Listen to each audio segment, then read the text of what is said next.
राम, जो तुम टीका लगा के कह रहे घग्गर नदी से है प्रदेश में जल भराव का, और इसके लिए सरकार की तरफ से हजारों करोड़ रुपए आवंटित किया गया, लेकिन आज भी हालात देखें तो बेहतर नजर नहीं आते हैं। लोग आज भी जल भराव की समस्या से जूझ रहे हैं।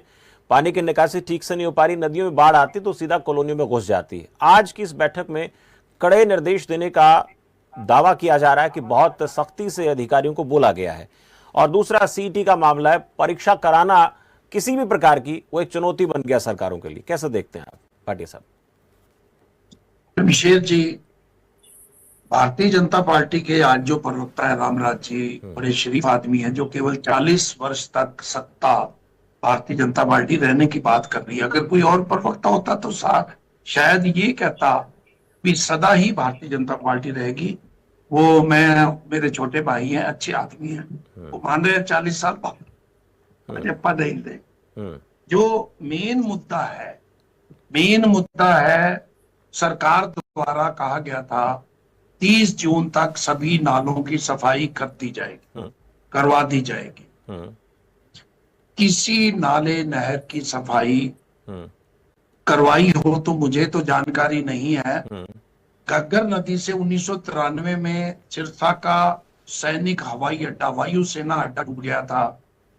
इसके अलावा 11 में बहुत नुकसान हुआ था, 2023 में नुकसान हुआ था। हर वर्ष आमतौर पे किसान जब थोड़ी बहुत बाढ़ आती है तो काम करते हैं, उसके बिल डाल दिए जाते हैं। 5.5 करोड़ रुपए के बिल सिंचाई विभाग सिरसा द्वारा घग्गर नदी के तटबंधों को मजबूत करने के लिए जो है वो डाले गए हैं। ये सरकारें कैसे चलती है, मैं थोड़ा सा आपको पीछे ले जाऊंगा। उसमें कांग्रेस सरकार भी है, चौटाला सरकार भी है, बीजेपी भी है। घग्गर नदी पर झील बनाने के लिए 1962 में सरदार प्रताप सिंह कैरों जी ने 960 एकड़ भूमि अधिग्रहण की। आज तक वो झील नहीं बन पाई। बहुत सरकारें आई, बहुत सरकारें चली गई, और हर वर्ष उसकी खुदाई की बात करते हैं, उसके तटबंध मजबूत करने की बात करते हैं। उसके बाद अगर मैं कह दूं तो हो सकता है भारतीय जनता पार्टी के प्रवक्ता कह दें इनको अंग्रेजों का बहुत प्रेम है। अंग्रेज सरकार हमारे से बहुत अच्छी थी। अंग्रेज सरकार ने 1884 में रेलवे लाइन के नीचे से नेचुरल बहाव जहां जहां था वहां पे रेलवे लाइन के नीचे से पुल रखे हुए थे, नहरों के नीचे से साइफन रखे हुए थे।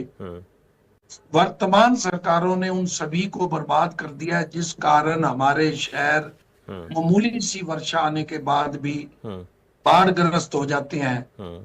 भारतीय जनता पार्टी सरकार एक अमृत योजना लेके आई, जिसका मेन मकसद था बरसाती पानी की निकासी के लिए जो है वो शहरों में पाइपलाइनें डाली जाएंगी, और उस पानी को सिंचाई के लिए, जैसे सिरसा में 2017 में 8 करोड़ की योजना आई, वो 80 करोड़ रुपया तक पहुंच गई, और उस 80 करोड़ के बावजूद वो आज तक पूरी नहीं हुई।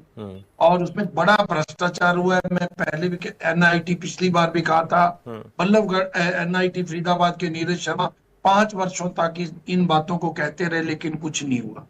अब मैं आपको एक चीज बता दूं भी, किस ढंग से सरकार जो है वो, मुझे लगता है ब्यूरोक्रेसी इतनी ज्यादा हावी है। नए अफसर आते हैं, दूसरे प्रदेशों के आते हैं, उनको उसकी डेमोक्रेसी का नहीं पता होता, उसके नेचुरल बहाव का नहीं पता होता, जिस कारण जो स्कीमें हैं सभी लगभग फ्लॉप हो रही हैं, फेल हो रही हैं।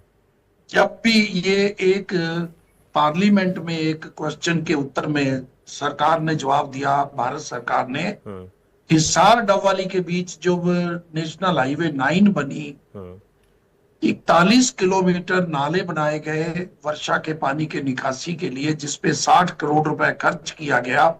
एक भी स्थान पर उसकी निकासी का प्रबंध नहीं किया, उसका डीप बोर नहीं किया।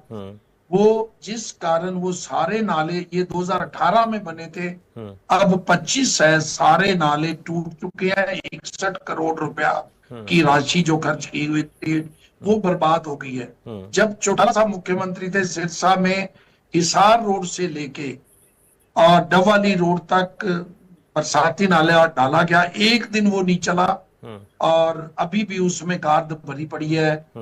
अच्छा, एक चीज मैं और बता के आपको खत्म करूंगा, विभाग कैसे काम करते हैं। ये अमृत योजना जिसकी मैं बात बता रहा हूं आपको, जब इसका बरसाती नाला सड़क के किनारे शहर के अंदर डाले जाना लगा तो वन विभाग ने एक एफआईआर दर्ज करा दी नगर परिषद सिरसा के ईओ अत्तर सिंह खटक के विरुद्ध। भाई ये इलीगल काम कर रहे हैं और 89 लाख 90 लाख से 50,000 कम 99,50,000 रुपए का जुर्माना लगा दिया। भी आपने ये बड़ा गलत काम किया है, सड़क के किनारे आपने ये बरसाती नाला डाल दिया है।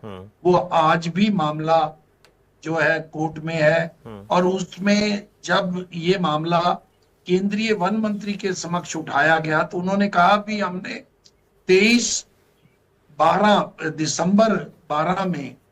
दिसंबर 23 में इसकी अमेंडमेंट कर दी थी, आप बरसाती नाले शहर के अंदर डाल सकते हैं।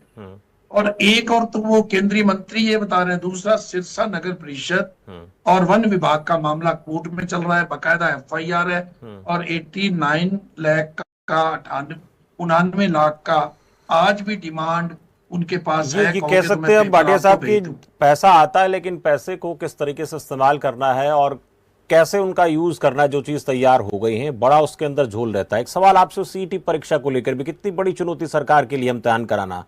13 लाख से ज्यादा के आसपास जो है उम्मीदवार हैं जिनको परीक्षा देनी है, अभी उसको लेकर डेट का आना बाकी भी है।